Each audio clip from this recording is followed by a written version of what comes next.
गति घर्षण दो प्रकार का, एक उसमें है विघर्षण, गोलीय घर्षण।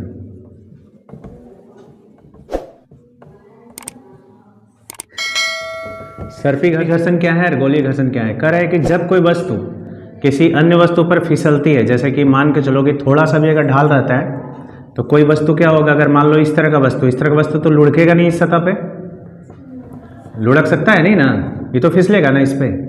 तो मान लेते हैं कि यहाँ पे एक सतह इस तरह का है,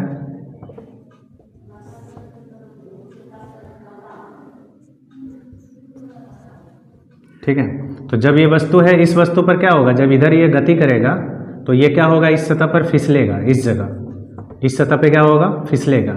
और फिसलेगा तब क्या होगा, तब इस पर एक बल लगेगा उसकी विपरीत दिशा में, है ना। और उसके विपरीत दिशा में जब बल लगेगा तो वही घर्षण क्या कहलाएगा, यानी आंसर क्या बोलेंगे कि जब एक वस्तु किसी वस्तु की सतह पर या अन्य वस्तु पर या किसी सतह पर फिसलती है, तो जब फिसलती है तो उसके गति के विपरीत दिशा में, यानी वस्तु इधर गति कर रही है तो उसके विपरीत दिशा में एक घर्षण बल कार्य करता है, जिसे हम लोग क्या कहते हैं, सर्पी घर्षण। क्लियर हुआ। अब गोलीय घर्षण में क्या होगा कि जब कोई वस्तु किसी सतह पर लुढ़कती है, यानी फिसलेगा नहीं, ठीक है। जैसे ये वस्तु है, ये वस्तु इस सतह पर क्या हो रहा है, लुढ़क रहा है। तो लुढ़क रहा है तो इसके स्पर्श सतह जहाँ पे ये छू रहा है, इस जगह पर कह रहा है कि जो बल उत्पन्न होगा गति के विपरीत दिशा में, उसको हम लोग कहेंगे गोलीय घर्षण, ठीक है।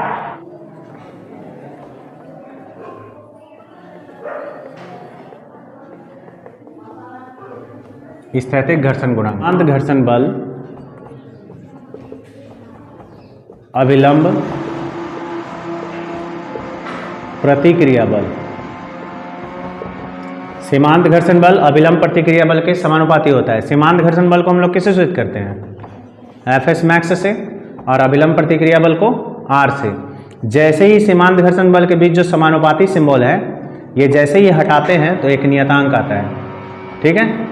और ये म्यूएस जो है ना, म्यूएस लिखेंगे नियतांक है, और यही नियतांक क्या कहलाता है, स्थैतिक घर्षण गुणांक, स्थैतिक घर्षण गुणांक। तो अगर स्थैतिक घर्षण गुणांक का अगर हम लोग डिफिनीशन लिखना चाहें तो इसको कैसे लिखेंगे, यहाँ पर तो डिफिनीशन नहीं निकला ना, ये तो हम क्या किए, हम बोल रहे हैं कि सीमांत घर्षण बल अभिलंब प्रतिक्रिया बल के समानुपाती होता है, और समानुपाती चिन्ह हटाएं तो ये आया, इसी को हम बता रहे हैं कि सीमांत स्थैतिक घर्षण गुणांक है। लेकिन अगर हम इसको डिफिनीशन जैसा लिखना चाहें तो कैसे लिखेंगे, तो इसी फॉर्मूला से निकाल लेंगे इसको क्या करेंगे, यहाँ लिखेंगे म्यू एस इंटू आर, और उधर कौन चला जाएगा, एफ एस मैक्स। अब हम लोग क्या निकाल लेंगे, म्यू एस, तो यहाँ हो जाएगा एफ एस मैक्स, और नीचे क्या आ जाएगा, आर।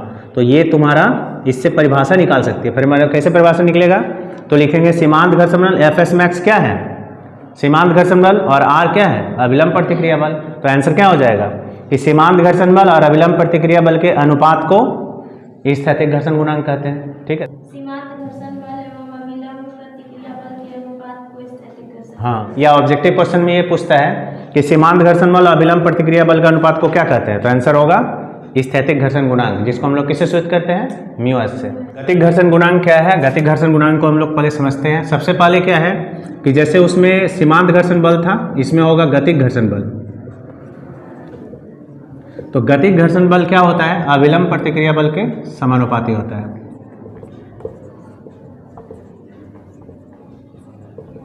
ठीक है। तो गतिक घर्षण बल को हम लोग किससे सूचित करेंगे, एफ के से, नहीं होगा, यहाँ होगा म्यू के। तो गतिक घर्षण गुणांक क्या है, गतिक घर्षण गुणांक को हम लोग किससे सूचित करते हैं, म्यू के से।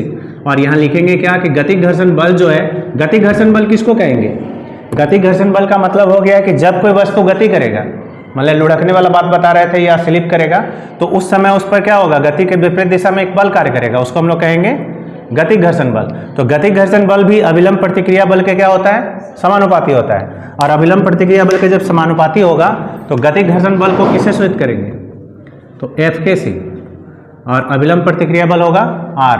तो जैसे ही हम एफ के में समानुपाती चिन्ह हटाएंगे तो गतिक घर्षण गुणांक आ जाएगा म्यू के। तो यहाँ लिखेंगे जहां म्यू के क्या है, नियतांक है, और ये नियतांक क्या कहलाता है, ये कहलाता है गतिक घर्षण गुणांक। ठीक है, अब इससे क्या करेंगे, फिर उसी तरह डिफिनीशन निकाल लेंगे इसका गतिक घर्षण गुणांक का इस जगह से। तो इस जगह से कैसे निकालते हैं, तो सबसे पहले फॉर्मूला को ले लेते हैं। फॉर्मूला होगा म्यू के इंटू आर, अब बराबर होगा एफ के। तो म्यू के बराबर क्या लिखेंगे, एफ के बटे आर, इस तरह से। तो आंसर क्या हो जाएगा इसका, आंसर होगा कि गतिक घर्षण बल एवं अभिलंब प्रतिक्रिया बल के अनुपात को क्या कहते हैं, गतिक घर्षण गुणांक कहते हैं।